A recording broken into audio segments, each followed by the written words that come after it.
of my favorite quotes is, "We are all apprentices in a craft where we never become a master." Now, that is credited to Ernest Hemingway, and he was talking about writing in that context.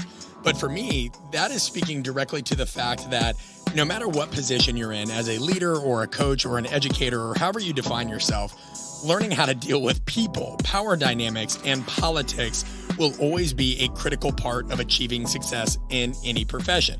And if you want to be proficient here, you have to have a better understanding of people, communication, and persuasion. I think we'd all agree on some level, at least, about that. And these things are simple and necessary, but they're not easy, right? People are the ultimate performance variable. So when we think about this idea that we need to be lifelong learners, when we think about this idea that in our lives, whether it's regarding our finances, us striving for work-life balance, our technical skills related to our job, there's always going to be asymmetries. There's going to be times a year where work gobbles up more of your time and you're not able to see your family as much. Then the holidays come around and perhaps your job allows you to see them and spend some time. I know there's certain jobs that, of course, don't allow for that, but you get the context here. There's going to be times where you realize you need to cut back on your spending, or maybe you need to invest more. These asymmetries are rampant, and it was the world that I lived in performance as well. We would inevitably see athletes that didn't move that well, that would have an issue with one hip versus another, or maybe they wouldn't even display power or force appropriately through both limbs, and we'd see asymmetries in how they produce or express force. But what about asymmetries in our education? Now, you know where I'm going with this if you've listened. Yep, I'm going to tell you about our apprenticeship. Guys, this is why we named it the apprenticeship. And if you're somebody that understands that dealing with people can be sticky, if you're somebody that's had a great idea and you've tried to create some kind of initiative at work, or you've tried to take the next step in your career only to find it really stuck in the mud because of agendas or workplace politics, or just not being able to get your message across, this is what we do. This is what we are about at The Art of Coaching, the messy realities of leadership. And our apprenticeship workshop is a 2-day, heavily interactive way for you to engage with professionals from all fields. We've had people from over 20 countries to help you learn more about how to deal with those power dynamics, how to deal with people. You know, there's a lot of people that think they're pretty good communicators, and maybe they are. But going back to that finance example, even if we're squared up in some areas of our financial reality, there's always going to be other areas where we can get better. If we're fit in certain aspects of our health and wellness, we might be able to get stronger or work on our sleep or what have you. But when people say they're good communicators, I typically say, okay, well, how are you evaluating that? What areas are you strong? What areas are you weak? And they might just say, well, verbal and nonverbal. But guys, there's far more than that to communication. There are well over 30 different areas that you can assess and evaluate yourself. And if you don't know where you're strong or you're weak, and other people do, that creates a really big asymmetry and blind spot. So I invite you guys to come. We have a lot coming up. Chicago, Illinois is the next closest event. That will be July 24th and 25th. Again, Chicago, Illinois. You can always find all this information at artofcoaching.com/apprenticeship. We are also going to be in Seattle on August 28th and 29th. Boston, September 11th and 12th. Nashville, Tennessee, September 25th and 26th. We are going to Cardiff. We are going to Wales, October 9th and 10th. We will be in Asheville, North Carolina, the 13th through the 14th. Toronto, Ontario next year. And we add dates all the time. Now, inevitably, somebody says, well, when are you coming to my city? I'm going to ask you when you're coming to mine. We cannot go to every single city, guys. But if you go to artofcoaching.com/apprenticeship, you're going to see the ones that we're at. We'd love to have you. I know there's never going to be enough time and enough money and enough everything, but I promise nothing will give you a better return on investment than understanding how to deal with people and how to get out of your own way. So one more time, that's artofcoaching.com/apprenticeship. Now, I also want to say a huge thank you to our sponsors, Versa Climber and Versa Pulley.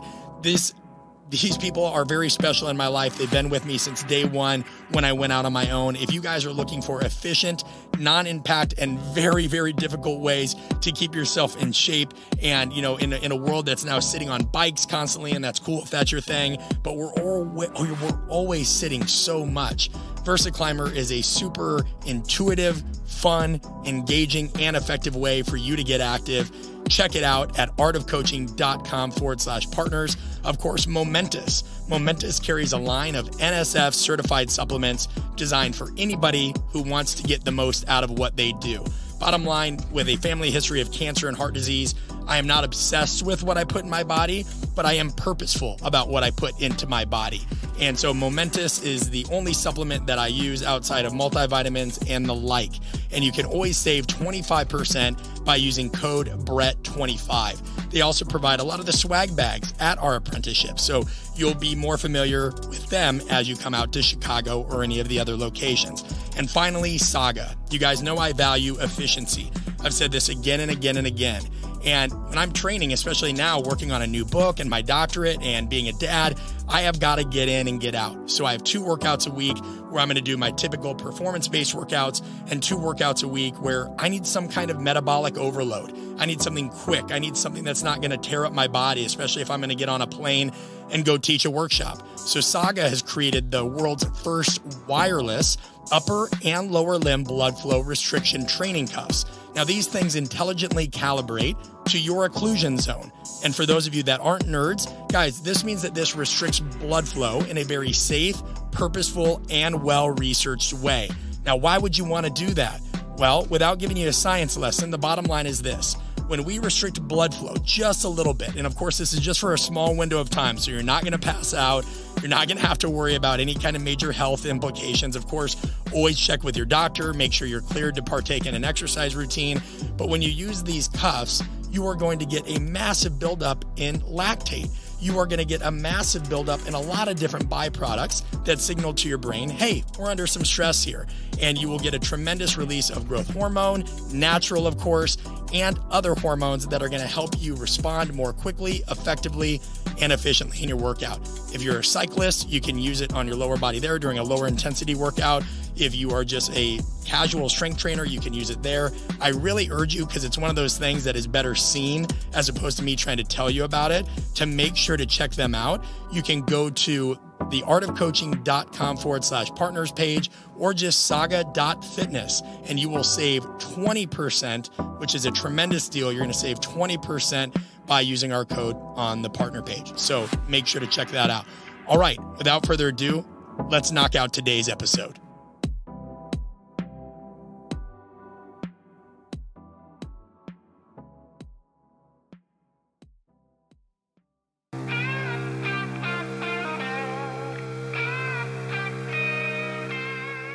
Welcome to the Art of Coaching Podcast, a show aimed at getting to the core of what it takes to change attitudes, behaviors, and outcomes in the weight room, boardroom, classroom, and everywhere in between. I'm your host, Brett Bartholomew. I'm a performance coach, keynote speaker, and the author of the book, Conscious Coaching. But most importantly, I'm a lifelong student interested in all aspects of human behavior and communication. I want to thank you for joining me, and now let's dive into today's episode. Hey guys, thank you so much for joining me again. Now, today is going to be a little bit of a devil's advocate episode. I want to be clear on what that means. The purpose of this is for you to take today's topic, and this is going to be more of a rant. It's very loose. I don't script these things out. I'm not sitting here reading from a page, so you're going to have to give me some grace if I misspeak and go around a couple times. But the point will be clear. Now, what I want you to get out of this is I want you to talk to your staff about this today. I'm going to take that devil's advocate view on a pretty popular topic, and that's positive thinking and the value of it. Now, if you don't have a staff and you're just a singular entrepreneur or a coach or whatever you do, talk about it at the dinner table. But, sometimes we're so scared of dissent. We're so scared of talking about alternative realities and things that we might not agree with. Or even if we do agree with them on the whole, we don't ever look at the other side of the coin. And that's the whole point of this podcast, is we want to talk about the messy realities of leadership that a lot of people really sweep under the rug. So I'm not asking you to agree with me. And of course, there's a lot of things that I'm going to say that I could easily just form rebuttals on myself about that. I'm not going to do that today. I'm going to give you the information as it comes, and I just want you to think about these things. I also want to thank Dr. Eddie O'Connor. A lot of what I'm going to talk about was inspired from him, and also a lot of things that I've been thinking about for a number of years. Because in reality, positive thinking kind of, I got to be careful how I say this, it annoys me to a degree, and I'll tell you why. You know, first off, if you just look at most of the leadership books out there, the list of highly touted leadership books that have followed this kind of same predictable formula is as replete as strong wind gusts accompanying a hurricane. There's a lot of hot air, right? So we open up with a story about some famous historical figure or a lovable loser turned entrepreneurial genius. And usually this is a Steve Jobs type character or the like. Now, it will detail their struggle and their subsequent rise to influence or stardom or how they broke through. And if we're lucky, it'll break down some of the lessons of their journey into these little bite-sized chunks and these sound bites, right? They'll talk about what they said here and something that inspired somebody to kind of get out of their way here and how they started to build everything. And then the author will go on to convince the reader, you, that you too can find your own inner icon if you just follow these steps. Now that usually finishes the book up with some long-winded inspirational message, wrapping 1 through 4, everything that I just talked about, in a bow. Now, like I said, the irony is that these books and the hurricanes that I mentioned earlier have something in common, right? And I said hot air. And, you know, they can be entertaining without a doubt, right? I have plenty of books that are on the classic reading list, and I love them and I appreciate it. And I'm sure I would love to sit down and have a cup of coffee or lunch with that author. I respect these people immensely. We're just having some fun and poking the bear here. So are they entertaining? Sure. Well-meaning? Well, for some, debatable. Of course, there's some people that they just write these books so they can try to get on the yak circuit and get their name out there and say that they're some kind of consultant. And then they make the rest of us who actually do consult and work with these organizations look bad. Sometimes these types of books are an author's attempt at a power play. So like I said, they can hitch this ride on a momentum of positivity movement because positivity sells. It really does. You know, it's not hard for organizations to feel like if they need to get their staff a little booster shot, they're going to Google inspirational speaker. They're going to find somebody that has some kind of book title that just seems kind of catchy. And then they're going to come in and motivate them and great, all their problems will be solved. But I've always looked at these things as kind of similar to gadgets and gizmos that you see promoted in late night infomercials. The books will sell, but they're not always going to solve our problem. Between being inspired by some of the gurus or almost scared by some of the other ones that tell you to run marathons incessantly and just do everything in life the hardest way possible, you still need to know what to do to improve your life or your business. You know, you need to think about things that are sustainable. And so that's where we come in. And so when we look at these things, when positive thinking doesn't work and it's not the only answer, what are we talking about here? Well, stating the obvious, we all worry about expectations. We all worry about failing and the worst of the worst happening, whatever that is going to be. And that's natural. Our brains are really pre-programmed to perceive and find and scan for threats. But there's more to it than that. And like I said earlier, I'm not saying in any of this diatribe that positive thinking doesn't help. It can. But can you imagine going to the Olympics and not being nervous? That wouldn't work. When I box competitively, I'd love to tell you that the night that I won my first fight by knockout, I just knew that was going to happen. Now, I remember it clearly. I had DMX blaring from my headphones. And to give you guys this idea, if you're not familiar with the sport, when you're an amateur boxer, and I just did Golden Gloves, right? I wasn't a professional boxer, but I remember we go to this armory, and I believe it was in Wichita, but if somebody's out there and they can fact check me, I'm not going to lie, I can't remember where it was, but I believe it was in Wichita, Kansas. And this was my first fight, and you don't know who you're going to fight. This isn't really like professional boxing where you go into it, you have all this time to prepare, you can watch film on your opponent.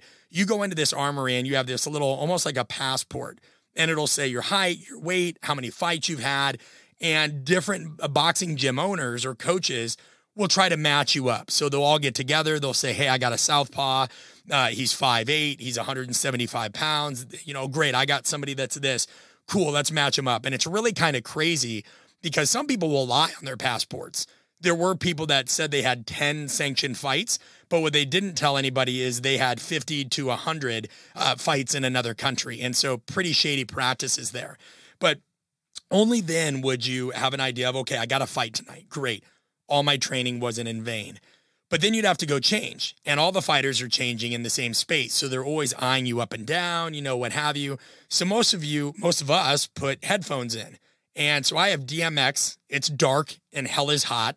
Yes, that's there's an intro song that if you guys haven't, that was what was going through my earphones the whole night, just trying to block everything out, get amped up.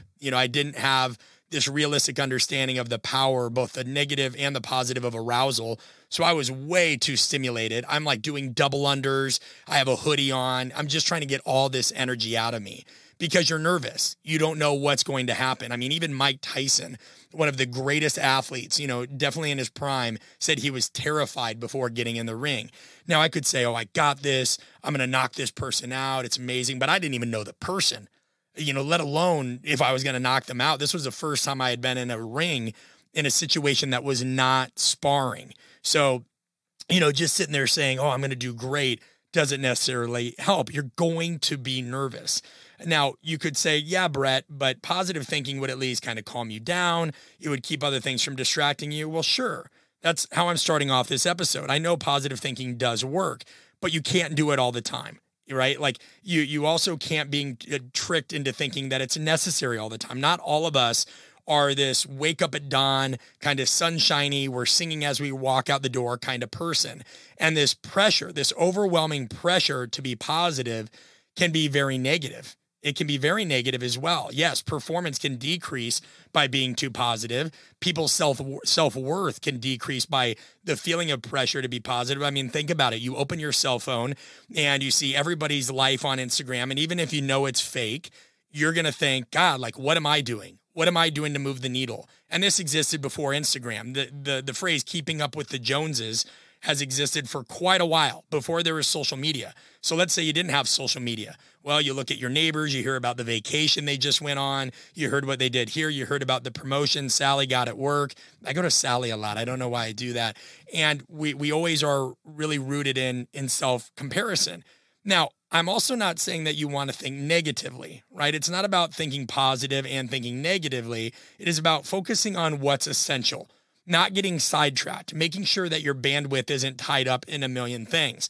For this reason, I've learned I never check my email when I first wake up. I'm not going to do that. And I hope that works for some of you. Again, none of this is an attack on anybody, what you do, what have you. I'm giving you something alternative to chew on.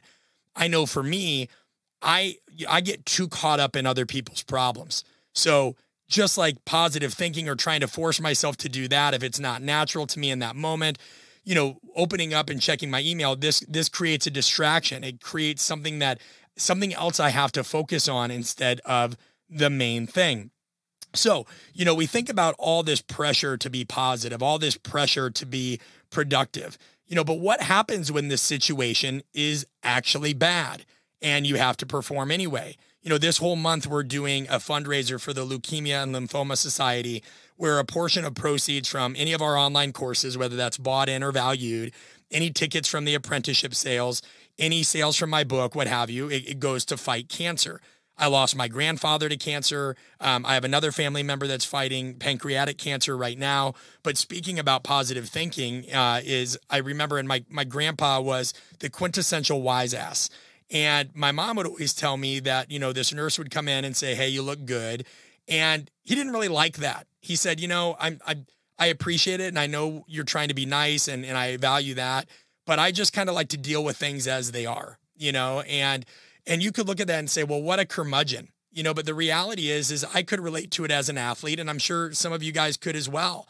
When I lost my second boxing match, I didn't want somebody to just put their arm around me and say, it's okay, you'll get them next time. I didn't want that. That seemed patronizing to me. What I wanted is somebody to tell me what I could focus on to get better, and that's where you have to understand, how positive thinking can be detrimental. If somebody fails and you just tell them about all the good things they did, that doesn't really serve them. Now, of course, you shouldn't sit there and tell them about all the negatives, but you need to tell it like it is. You need to tell it like it is, and you need to meet people where they're at. Now, of course, you need to assess if that's appropriate timing or advice for the individuals you're working with. None of us can coach or advise on a one-size-fits-all kind of canvas here, but not trying to placate somebody through positivity, right? That's an important thing to understand. Because what happens if you're told just to feel gratitude about everything? You're supposed to be positive about everything, but you're going through this really crappy situation, and for whatever reason, your life just doesn't seem to be meeting those expectations. Well, that takes you farther down this kind of cascade of, no, like I don't feel positive, and you know what? This isn't serving me. I want to deal with it. When I was hospitalized, positive thinking wasn't going to get me out of the hospital. It just wasn't. I was by myself. I couldn't sit there and just think about these things and be like, it's okay. You know, I'll get out of here someday, and look up whimsically at the sky as the camera panned out. It was action. And it was thinking about like, hey, what do I really need to do to get out of here and do these things? So, you know, one of the main benefits of positive thinking, at least how it's sold to us, isn't really the thoughts or the feelings themselves. It's just that for some, it can be easier to focus when thinking positive. Okay, I have a crappy day. I have this and this and this. Well, what's good about it? Okay, if I think about what's good, I'm not all going to get pulled into this whirlpool of negative emotions. Valid, for sure. Valid 100%. But when we go back to this idea of focusing on what's essential and not positive, you know, I think about this game we play at the apprenticeship called Problem Solution. Now, it's a warm-up game, and I use game synonymous with exercise or activity or what have you, right? We know that there's countries that play war games. They're not out there dancing and having fun, and, you know, it's like they're having a blast. These war games are simulations. So think of the term game when I mention improvisation as in a simulation or role-playing exercise. And problem solution is all about one person stating a problem. So I might look at my colleague, Allie, and say, hey, Allie, I have a problem. I cannot sleep. Okay, now Allie's job in this game, and it's a warm-up exercise, is to say, hey, Brett, I have a solution, and then give me something that in no way, shape, or form has anything to do with sleep. Because the idea is in life, you're going to be given, you're going to be presented with problems, and you're not always going to have the resources that you need, and you're going to have to think laterally. So let's say she says, okay, Brett, I have a toothbrush. And I know I'm not reaching like crazy there. I could say, let's get really weird.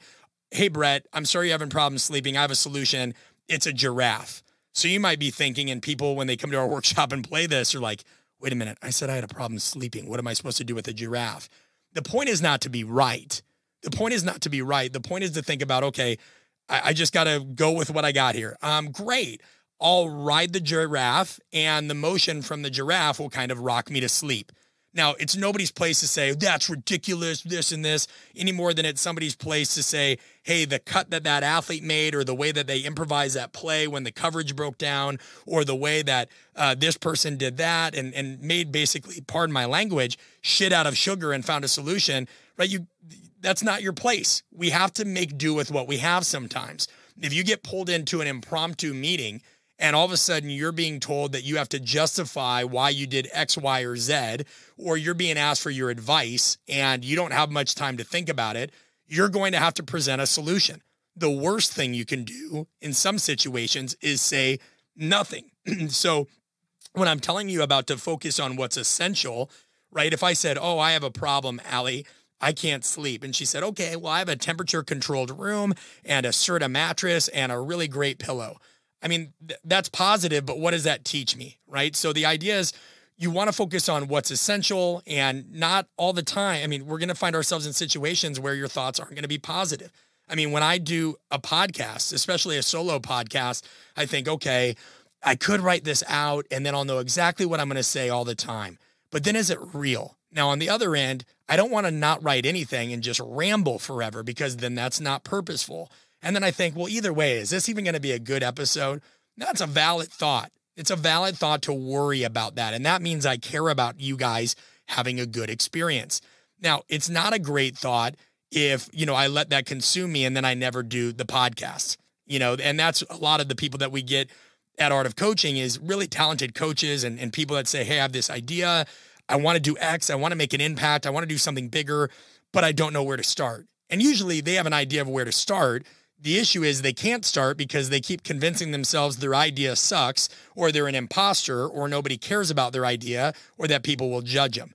Now, those are negative thoughts, valid, okay? Those things could happen, but remember, they're just thoughts. Move on, and if we think that it's wrong to think those things, and then we add additional pressure to be positive, that creates a stigma. And we're going to get more into the science of this in a minute, so just stay with me. On top of this, when we talk about stigma and we talk about the pressure to think positively, and we think about how that can be negative in certain situations that might be negative. I read an article the other day in Outside Magazine, and a gentleman, and I'm not going to go into the whole thing, was talking about he grew up in the mountains and he had something cataclysmic happen to him, and it kind of threw him into a state of depression. And he said, it was really tough to talk about this because I grew up skiing. I was a very competitive skier, high level skier. But, you don't talk about these things when you're this outdoorsman or you're this extreme athlete. You're supposed to live, and I love the way he phrased this, you're supposed to live in this perpetual state of being stoked. You're just supposed to be stoked that you're on the mountain. You're supposed to be stoked that you get a chance to do this. And he's like, but sometimes I'm not stoked, and by the way, a lot of the people that buy into that mantra, they go out and they ski all day, or they do this all day.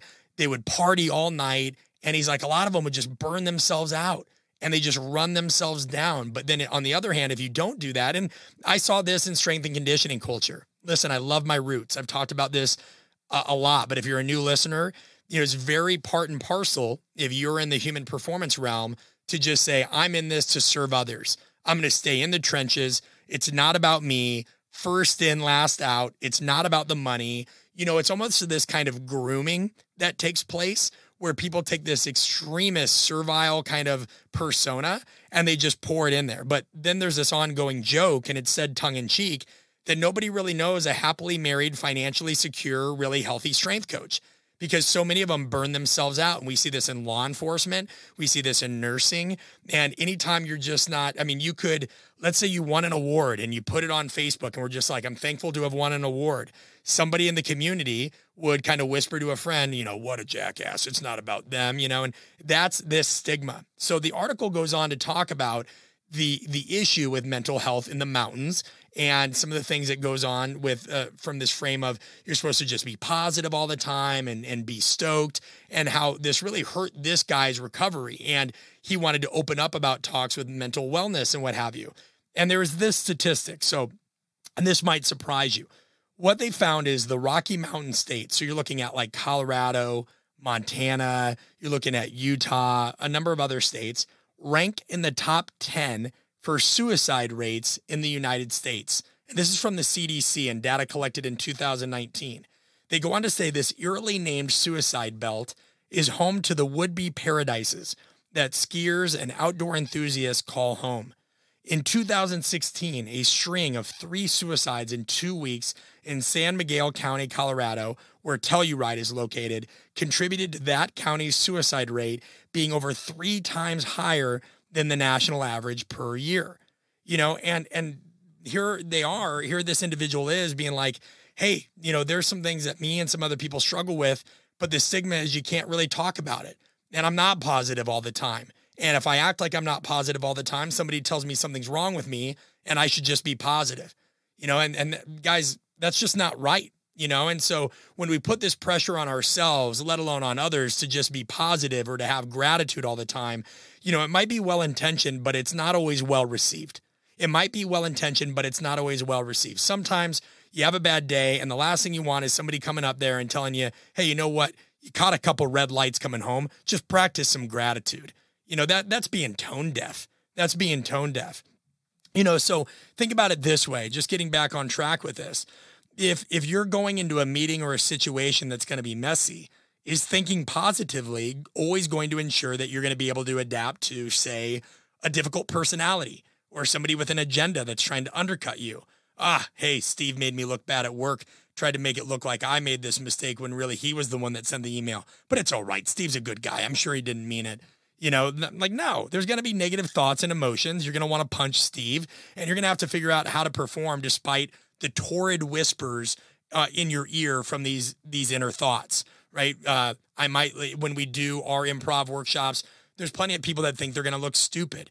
At any point in time, I could misspeak. I could bomb a presentation. God knows I've jumped into some of the simulations and I've bombed it. Other times I knock it out of the park. But that's also part of the addictive nature. That's why we created them, because I got tired of this veil of perfection. I got tired of going to conferences, regardless of the topic, and seeing people engage in this kind of like just coach speak or presenter speak like they have the answer and that it's as simple as applying this 5-step framework, and then everybody acting like they have their stuff together and going home. That wasn't learning to me. We wanted things to be messy. Here's some other ways positive thinking or an overemphasis on positive thinking could be harmful. Give you a false sense of security. There's a lot of times people think, yeah, I got this, and they won't even prepare, or they'll prepare kind of haphazardly. Now, I've been guilty of this. I remember when I first started speaking, the very first time I really started speaking would have been around 2010, 2011. And I was a nerd for our subject matter. I would spend all my waking moments that I wasn't coaching studying how to write programs for athletes and, just nomenclature here for the non-initiated, how to periodize programs, how to increase strength and power and all these other things.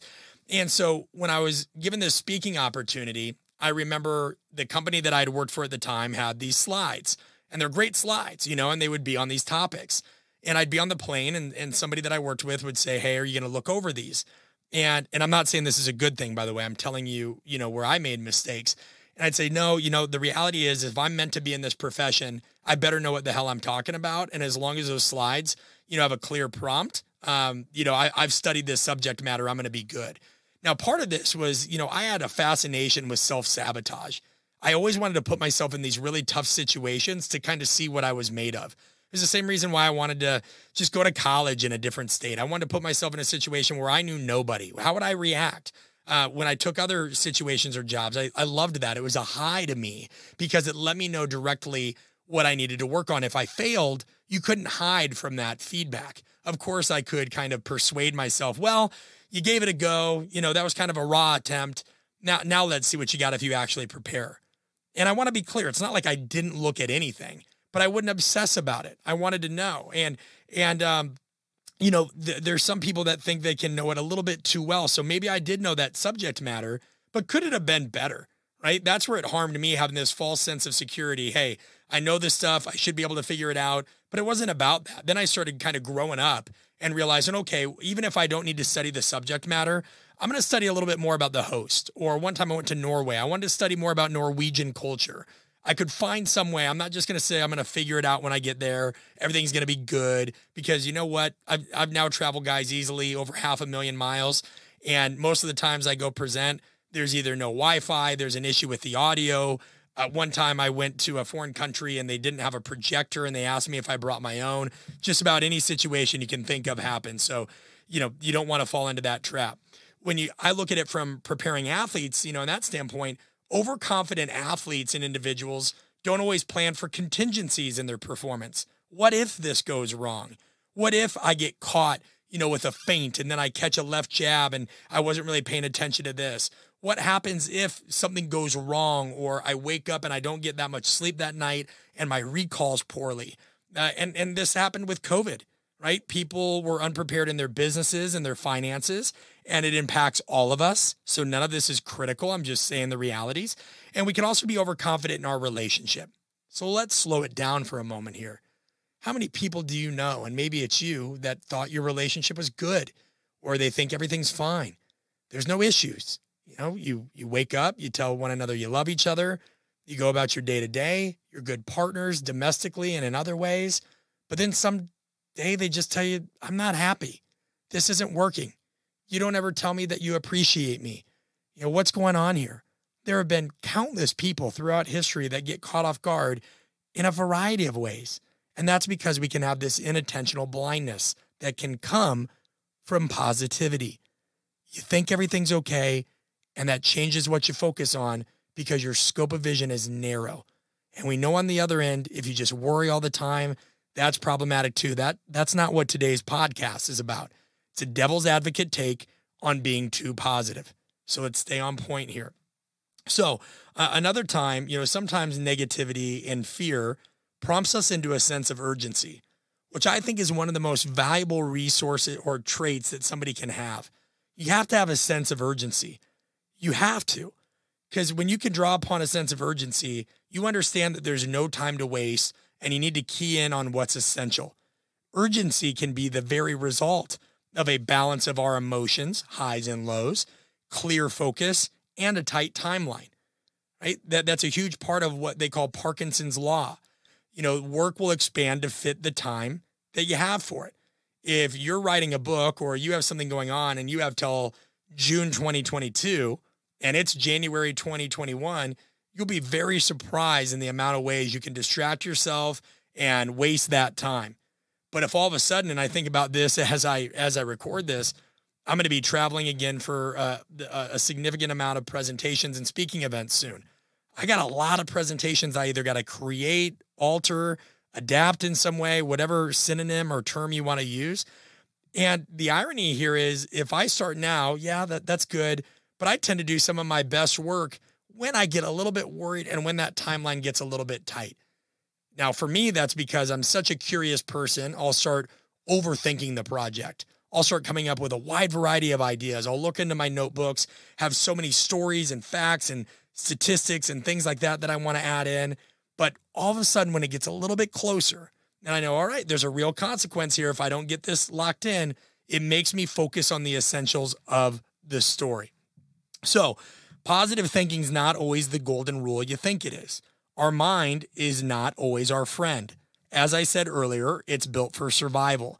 It's not always going to move us in the direction we want to go. The headline here, for those of you that have done Half-Life Your Message at our workshops, our thoughts can become threats. Now, it's not always about what you think about, but how much you let that saturate your psyche. And this is what led to, and again, giving credit to the individual I mentioned earlier, acceptance and commitment therapy, or what's called ACT. Now, this isn't some cure-all. I'm not somebody stepping out of my lane and prescribing something. I'm telling you about a construct. Now, within ACT, and it's not going to be the purpose of this episode to go through it fully, just giving you some tips here, there is an approach called cognitive fusion. And fusion in this context means our thoughts dominate our behaviors. They're inseparable. If I think I'm going to win, therefore I'm going to win. Well, that doesn't always happen. I think I can make her fall in love with me or him fall in love with me and by God, it's going to happen, right? We're determined. Well, that doesn't always shake out that way. I'm going to make my flight 100%. Whoops, traffic jam, didn't happen, right? So if our thoughts dominate our behaviors and they're inseparable, right? But then what happens if you've had thoughts that are unhelpful? Is there somebody really in the world? If we look at a David Goggins, which may be a really extreme example, and this guy's just he's constantly telling himself this and that, and he talks about in his past that he didn't always have helpful thoughts. But now I wonder, what is he just confident that he can accomplish absolutely everything under the sun?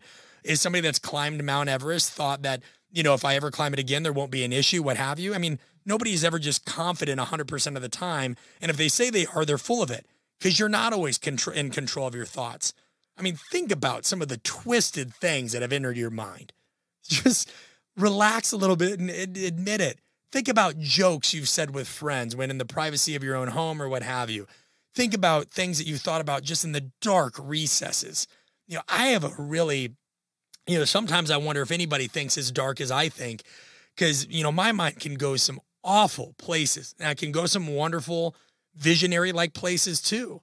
But none of us are in control. So imagine if we all lived in this state of cognitive fusion where our thoughts always dominated behaviors. But that's what a lot of these positive thinking gurus act like. Hey, you have a negative thought, just counter it with a positive one. No, you shouldn't do that at all. Accept the thought for what it is. Accept the thought for what it is. It's a tourist, right? It's just coming in. What was that thought? Oh my God. Why did I think about that? Get that out of my head. But don't sit there and all of a sudden start snapping some rubber band on your wrist, and thinking, oh my God, I need to think positive. What's wrong with me? Because then that just goes down that whole stigma side of things again. So what researchers suggest is that what we really need is a sense of cognitive diffusion. And this is spelled Defusion, cognitive diffusion. Now, this connotates a separation or detaching or a distancing from our thoughts. It's critical to be able to step back and see our thoughts for what they really are. It is. We ran an apprenticeship recently in Dallas, and by all accounts, it went really well. But there were some things I was not happy with, and I was in a funk the day after. And I remember telling my wife and Allie, I was just like, I'm not happy with this. This whole thing sucks. Now, mind you, we have well over, God knows how many data points of people that have come that said this has been immensely helpful in my relationship, my life, my business, what have you. But what mattered is that I wasn't happy with something that I experimented with and did. And so that led me to just feel like, all right, I'm going down. This thing is awful and what have you. But no, a day later, I could step back and be like, you know what, man, most people would never even create something like this, let alone go and speak for 16 hours and put themselves in the center of this kind of improv scenario and kind of put their name behind it. There's going to be good. There's going to be bad. There's things you're going to be happy with and whatever. And what that was just a perfectionistic, unhelpful thought. I let it go. I saw it for what it really was. I didn't sit there and just start, going down the positivity train the whole time. And an interesting thing about ACT is this, okay? When you think about, and I want to think about how I want to phrase this, when we're children, when I look at my son Bronson, who's about 19 months or so, he lives in this world of sensory experience. He feels the table. He wants to taste the apple. He smells things. He wants to grab the pine trees in the backyard. Everything is sensory based. Everything is sensory based. And that's how we all start life. He doesn't have a ton of thoughts going on. Now, does he have synapses and an abundance of neurons and everything's firing all over the place and he's going through a tremendous amount of development? Sure. But he hasn't really even developed theory of mind yet. This idea to understand, hey, what I think is not what everybody else thinks and vice versa. Because he's not really thinking a bunch right now. He's interacting with the world as he sees it and as he senses it. But as we develop, right, and I want to make sure I'm clear. So when we're born, we live in a world of direct experience, very sensory oriented. But as we develop and we get older, we develop that theory of mind. We learn how to think. And our world of language expands rapidly. And as we continue to develop cognitively more and more and more, we spend more time in this internal world of our language, our thoughts, the dialogue we have with ourselves. Oh, I'm going to look stupid in this. Oh, I'm going to crush this presentation. What should I have for dinner tonight? Oh, I shouldn't do that. I should work out instead. Yeah, I should do this. I should do that. I should write a book. No, nobody would read the book. Oh, everybody would read the book. It would be the best book ever. Just back and forth, positive, negative. And this is a world of varying degrees of reality because we know our thoughts are not reality. Our thoughts are not they're not. We've said this a million times, right? We need to get back to living in a world of experience. I can read a book. I can have many thoughts about what I read in that book. But if I don't go out and apply that, or I don't have a real world of experience, then what good is that doing me? And that's why, again, at our workshops, we don't want to do, hey, just watch the slides. Nope. You're going to get up. We're going to normalize failure.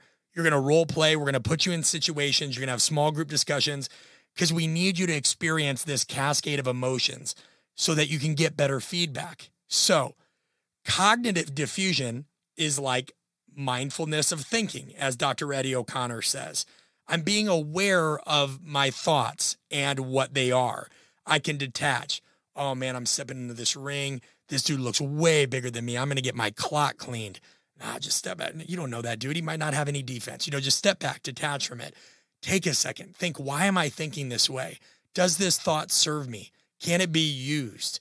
Right? And how could it be used? A lot of times negative thoughts can be used to help you prepare for worst case scenarios, right? We have this balance. Guys, quit thinking of positive and negative. Think useful and not useful. That's why listening is so impactful. When we're improvising at our workshops, when you're listening to somebody in life, you shouldn't be thinking about, oh, I'm going to judge what they say. You should just be listening to what they say.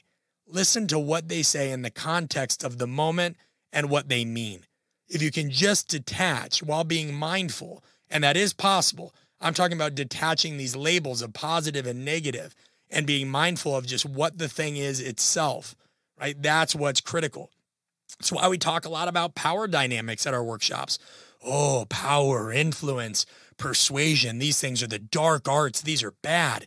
They are not. They are tools that are utilized every single day of your life. What makes them bad is bad or good is how the person wields those skills. No different than any other tool or anything like that. So, I want you to consider this for a moment. Your thoughts, no matter how well developed, no matter how much you challenge your own biases, can blind us to a reality that if we just give ourselves up to it, would advance us. That's the importance of being able to be in the moment and take what you're given, make something out of nothing. You cannot act or improvise effectively, let alone make decisions, when your internal dialogue is deafening. And that internal dialogue is telling you, oh, just think positively, you'll figure it out, what have you. Embrace more of a world of experience and embrace effective action. Think, could I take action on this thought? Does it serve me to take action on this thought? No? Okay, right? And that's the value of improv and role playing. So when we're in a state of diffusion, we see things for what they are. Experiences in our head that were encoded a certain way. Man, I really failed, or I looked stupid there. Why do you think that? That happened recently. We had a coach come to our event and felt like he really blew up. He's like, man, I didn't do well in that activity. Why do you think that? Well, I got stuck here. Okay, but at least you did it. So work it again. Go ahead and do it again. And why did you think that was a failure, or what have you? I'm not trying to be like, pat on the back. I started asking him questions, and I said, do you really think that was a failure? How did everybody else perceive that? And if it was a failure, right, how are we going to leverage that? What are you going to learn from that? That's a useful thought. That's not me saying you can't fail. There's no such thing as failing. That's not what we're talking about. This also goes into this idea of, well, if you're telling us not to think positively, then, what about worries? Because surely worries can't be good for us. Wrong. Worries can help us. If your mind's scanning for danger, which it's really good at, right? Like, you need to understand that typically you don't worry about things you don't care about. When we're worrying, we're worried about our financial health and well-being, our own physical health and well-being, the well-being of our loved ones, our reputation, whatever. Now, some things might be sillier than others, and certain worries can be taken, way too far. But I always tell people, if you're anxious, that means you care. If you're anxious, that means you care. If you're super nervous, or, you're on this dimensional scale that is somewhere else, in terms of it's just a crippling anxiety, well, you might be unprepared then, right? Assuming there's no medical condition. But worrying means you care about something. You're not afraid of the dark. You're afraid what could be in the dark. Our mind is always going to warn us of what might be true, not necessarily what is true. Negative thinking can be a sign you're actually in the right place, putting something that we value on the line, right? You got to have skin in the game. I don't understand the logic in thinking that we can be positive all the time if you're really challenging yourself. Even if you think about this idea of flow state. Well, don't you get in a flow when, that challenge is just, right at this kind of Goldilocks zone between your current abilities and where you need to stretch your abilities? So if it's a challenge, you might think, all right, I got this. But there's going to be a period of your time, if that challenge is worthwhile, you're going to think, does this make sense? Is this good enough? I don't know. So now you focus on making it better. When you worry or you're not quite sure if it's there, you make it better. If you're positive all the time, you might be a clinical narcissist. So, change that perspective, get distance, reevaluate the way you approach problem solving, and think about the nature of your language, right? Think about the nature of the language that you're using, whether this is good or bad. Nothing's good or bad really in life, guys. I'm sorry. A lot of it's in the gray area. And please don't be that person that's like, well, what about harming children or whatever? Like, no, don't be that person. What I'm talking about is you have to understand that greatness operates in the gray area. Greatness operates in the gray area. It's the messy reality of the world we live in. So, a couple sample exercises here. You can think, I am a failure. Or you could say, well, I notice I'm having the thought that I failed. I'll say that again, right? You could say, I am a failure. That's making your thought a reality. Or you could say, I notice I'm having the thought that I am failing or that I did something bad. The difference here is you're labeling one as an experience versus an assertion. An assertion is, I am a failure. You're making an assertion. You're making a point. It's emphatic, right? I notice I'm having the thought that I'm a failure or that I failed. That's an experiential kind of thing. Well, all right, well, why are you having that thought? What led to that? Now let's do some critical reflection here. But our thoughts, feelings, and actions don't have to go together. That takes me back to those leadership books. If you just think and you feel it, it's going to happen. You don't manifest stuff right out of thin air, guys. Sorry. We don't. And I might not be your favorite person for telling you that. I might not be, but you just don't manifest stuff. It's going to happen, right? And so one thing I challenge myself as we come to the end of this episode is I always want to say, okay, what do you want the audience to think? And what do you want them to feel? And then what do you want them to do? What do you want them to think, feel, and do? I want you guys to think about where you can apply this. I want you to think about where positive thinking, have fun with this a little bit. Where is it not serving you? Where you may be a little overconfident? Where do you need to embrace some demons a little bit more? It's okay. Go to the dark side a little bit. It might help you wonder a little bit deeper. Okay. Feel. I want you to feel challenged. I want you to feel challenged regarding your assumptions, regarding positive thinking.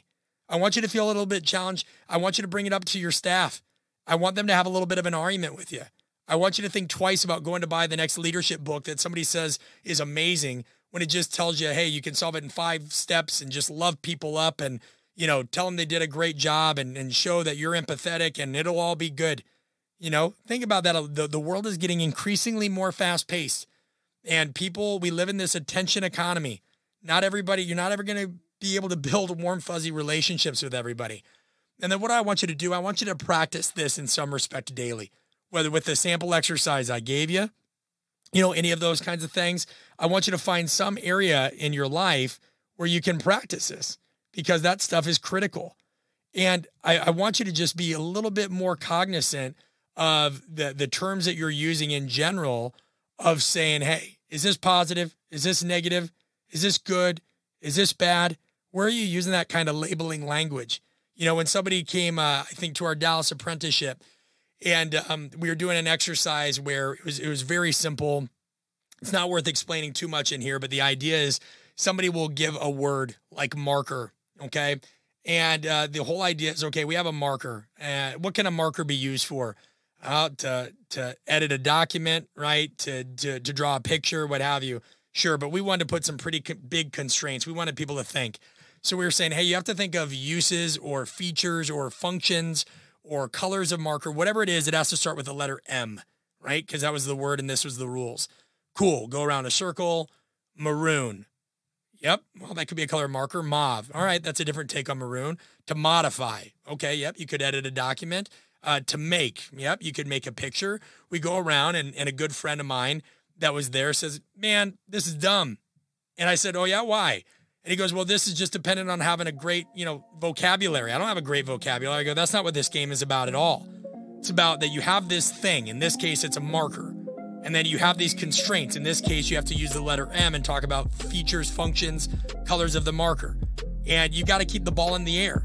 Just like you might have this thing, a deal, right? A contract.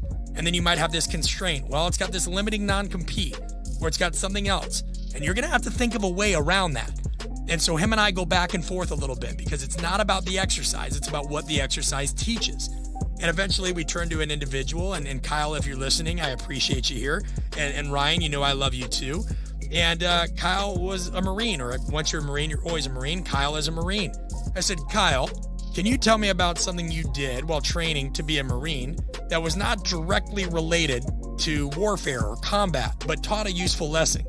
And Kyle talked about, well, yeah, we had to deconstruct toilets. We had to clean toilets. We had to organize this. We had to do that. Oh, well, what did that teach you? Surely that's not directly related to hand-to-hand combat or strategic techniques out in the battlefield. No, what it's related to is attention to detail. Just like improvising and the exercise with the markers related to divergent thinking. And divergent thinking is related to creativity. And it's not very creative for you to label things in a black and white fashion. That doesn't do anybody any good. Doesn't do anybody any good. It's, as a matter of fact, it's almost a surefire way that you'll get caught up with the entanglement of your own thoughts, memories, worries, fears, self-criticisms. You'll get caught up in life-draining actions because you're always worried about being judged. You're going to struggle with your own feelings, and you're going to avoid challenging situations. You are. And you should think about that anyway. What situations, activities, people, places, What are you staying away from right now? What have you quit? What have you withdrawn from? What have you dropped out of? What are you overly skeptical of? What do you keep putting off until later? Because some of that has to do with these things, getting caught up in those thoughts. So our thoughts don't become our feelings and our actions. So why would we only focus on the positive ones? Because there's way more useful ones out there. Guys, that's it. And I know my delivery was pretty tough to listen to today. I'm on one. You know, I'm just, this stuff has impacted my life in different ways. It has. You know, I was the function of a label when I was hospitalized. So sometimes I get passionate and I apologize. I know that episode might have just sounded like a chainsaw going off the entire time. But you know what? I have many imperfections myself. At least you always know where you stand with me. And at least you know what I care about. And at least, hopefully, you know I'm not BSing you. I appreciate all of you who listen regularly to the Art of Coaching podcast. I hope if this is helping you, that you would be kind enough to leave a review in the Apple Podcasts app. Tell 5 friends about it. Reviews are critical. If you don't want to leave a review for that, please do so for my book, Conscious Coaching. Our work is for everybody. We hope to see you soon. Until next time, Brett Bartholomew, Art of Coaching Podcast.